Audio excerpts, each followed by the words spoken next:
o médico, o profissional de saúde, ele deve analisar o público, a ocasião, os objetivos, tudo isso. Ele vai vender um produto, que são suas ideias, e que vão ser entregues ao público por meio de uma mensagem. Por isso ele deve fazer essa pesquisa, essa análise, de maneira que traga resultados e satisfação depois para os seus ouvintes na hora da apresentação. A sua imagem pessoal, ela deve ser trabalhada, e a oratória também, já que ambas podem ser consideradas uma espécie de capa e conteúdo daquilo que ele tem para apresentar. Isso exige algum treino, e não há lugar melhor para fazer isso do que diante do espelho. Pode parecer algo bobo, infantil, ficar falando para ninguém no banheiro da sua casa, no espelho do banheiro. Mas é muito mais seguro você fazer o papel de bobo na privacidade do seu banheiro do que diante de uma audiência de 300, 400, 500 pessoas. O médico pode ensaiar na privacidade do seu espelho para analisar sua postura, suas expressões, timbre de voz, articulação das palavras. Se puder gravar, então, ou filmar a si mesmo, isso é muito fácil de fazer hoje, isso vai ajudá-lo a analisar o resultado e corrigir, pedir críticas e sugestões também à sua família, aos seus amigos. Até hoje, eu analiso os vídeos das minhas palestras para aprimorar a minha comunicação, porque eu sempre posso melhorar em alguma coisa, em algum ponto.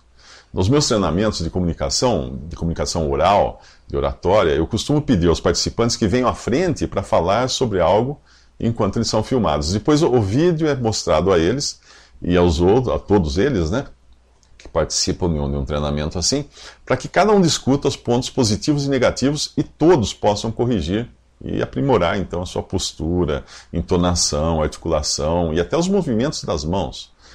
Existem várias dicas práticas que uma pessoa pode obter com a ajuda de um profissional ou lendo livros sobre o assunto. Uma delas é trabalhar a entonação de voz e aprender a fazer uso do silêncio para sublinhar as palavras.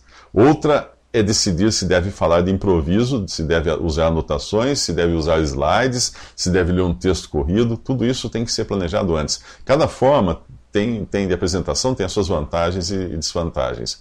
Se o médico pretende ler a sua apresentação, nunca deve fazer isso segurando uma folha de papel na mão, porque ele fatalmente irá denunciar qualquer tremor e comprometer a segurança e a certeza daquilo que ele quer transmitir. Eu aconselho, quando for ler alguma coisa segurando nas mãos, use pequenos cartões que não denunciem o tremor das mãos. Para organizar uma palestra, é preciso preparar o modo como você irá falar, e isso às vezes é mais importante, esse como falar, do que o que falar. Toda apresentação deve ter um começo, meio e fim, e não ser uma montanha de informações jogadas aleatoriamente sobre a plateia. O médico deve ter em mente também que em um espaço de 1 ou 2 horas, ou às vezes até menos que isso, ele não será capaz de cobrir toda a história da medicina. Portanto, ele deve decidir concentrar-se em um tópico de importância e orbitar em torno desse tópico. É melhor que todos saiam com aquele tópico muito claro em suas mentes do que sem tópico nenhum, depois de ter escutado 1 milhão de assuntos tratados superficialmente. A preparação de si mesmo, do seu humor, da sua atitude é importantíssima. Eu evito escutar notícias de rádio no carro, quando eu estou a caminho de alguma palestra, para não chegar lá com cara de quem viu um fantasma, porque as notícias ruins acabam, sim, afetando o nosso humor. Eu procuro ouvir música, lembrar coisas engraçadas, eu me preparo emocionalmente, isso é importantíssimo.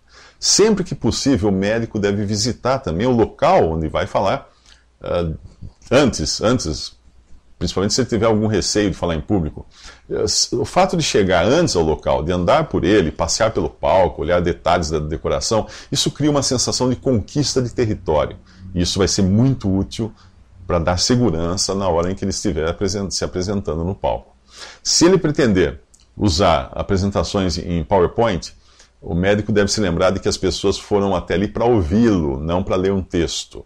Palestrantes que simplesmente leem o que todo mundo está vendo na tela poderiam muito bem enviar a apresentação por e-mail, né, e evitar que todos tivessem que viajar até o local do evento. Os slides devem ser do tipo cola ou espinha dorsal para aquilo que o médico tem a dizer, e não revelar o que ele tem a dizer, o conteúdo, ou o pulo do gato da palestra. O mais interessante deve sair da boca do Dr. Fulano, e não do Dr. PowerPoint. O médico deve evitar conversar com pessoas que queiram falar de problemas nos momentos que antecedem a palestra. A pior coisa que tem é alguém ficar reclamando, fazendo críticas, falando de problemas. Pela mesma razão que eu evito ouvir o noticiário antes de uma palestra, eu fujo de gente que puxa a conversa para falar de problemas e notícias ruins. Eu peço licença e vou ao banheiro.